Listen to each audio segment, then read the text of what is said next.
One of the biggest things you can do in Overwatch 2 is to understand that you're going to be overwhelmed at certain points in time, and how do you deal with that feeling? I think one of the best things that you can learn to do, and this is one of the most important skills you can develop and one of the hardest skills that you can develop, is understanding that you're never going to have all the answers in the moment. You're always going to have moments as a tank, DPS, or support where you're like, I don't know if I'm in the right position. I don't know how to use my cooldown. I don't know how to use my ultimate. And it's not because you're stupid. It's because you're playing one of the most complicated games that I think is out there.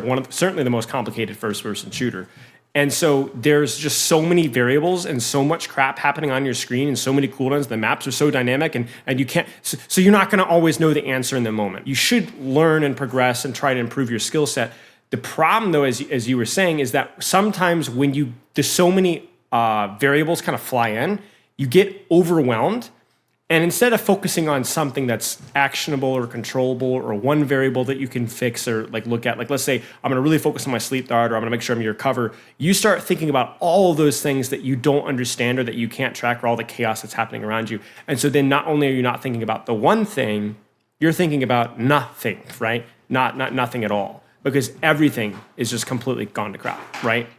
Yeah, and sometimes I also get the mentality of I'm the only healer on a team. I need to heal everyone. Even though there's a second healer, it's my Kiriko is off with the DPS in this corner here. I can focus on this one other person here for the time being. I don't have to worry about them type of deal. Like, I should be able to dissect that situation and compartmentalize that out. Exactly. And the thing is like sometimes you might see these situations like the Kiriko with DPS, and you might not actually know what's going on. You might not even know what the answer is. You might not understand the situation. You might play Ana into double sniper and have no idea how to get grenade value without getting your head blown off.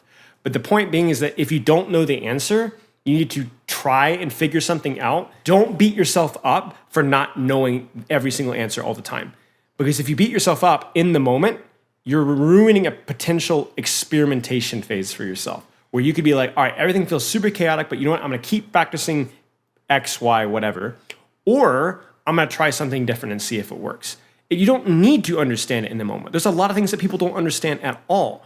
Your job is to try and be as good of a quote unquote scientist about it and as level-headed as you possibly can in the moment, right? Your job isn't to necessarily know it right now. Your job is to figure it out down the road and or make the current practice time productive. One of the biggest things you can do in Overwatch 2 is to understand that you're going to be overwhelmed at certain points in time, and how do you deal with that feeling? That's one of the key skills. You're not going to always know the answer. So how are you going to respond to those scenarios? And I think taking a deep breath, focusing on some specific task that you have to worry about, whether it's positioning yourself or the ultimate or a corner, even if you don't fully understand what else is going on, don't worry about it. You don't need to understand what's going on. Focus on what you need to be doing at that point in time. Because the danger is going from out of the frying pan into the fire, where it's a bad, chaotic situation, and you panic and you get all flustered and you go to crap, right? You just need to stay calm and fixate on something you can control and let the rest go. We'll cross that road when we get there. Does that make sense?